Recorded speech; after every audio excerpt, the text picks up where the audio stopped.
If the white man has the idea of a white God, let him worship his God as he desires. We have found a new ideal.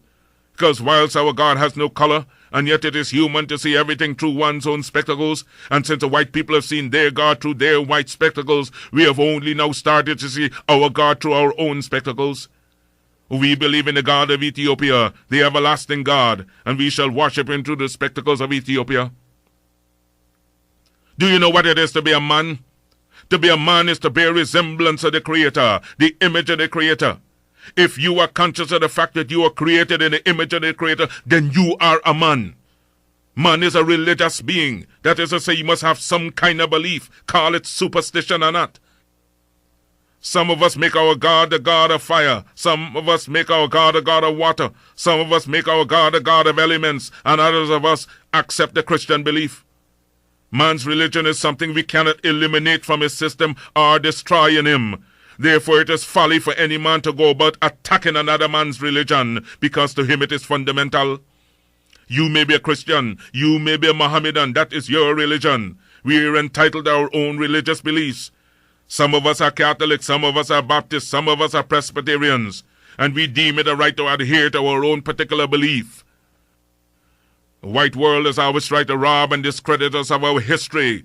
They tell us that Tutankhamun, the king of Egypt who reigned about the year 1350 BC, was not a black man, that the ancient civilization of Egypt and the pharaohs was not of our race. But that does not make the truth unreal. Every student of history of impartial mind knows that we once ruled the world. When white men were savages and barbarians living in caves, thousands of our professionals at that time taught in the universities of Alexandria, then the seat of learning. Ethiopia shall stretch forth our hands unto God, and princes shall come out of Egypt. No black man shall be truly respected until the race as a whole has emancipated itself through self-achievement and progress from universal prejudice. He has to build his own government, industry, art, science, literature, and culture before the world will stop to consider him. Until then, we are but wards of a superior race and civilization and the outcasts of a standard social system.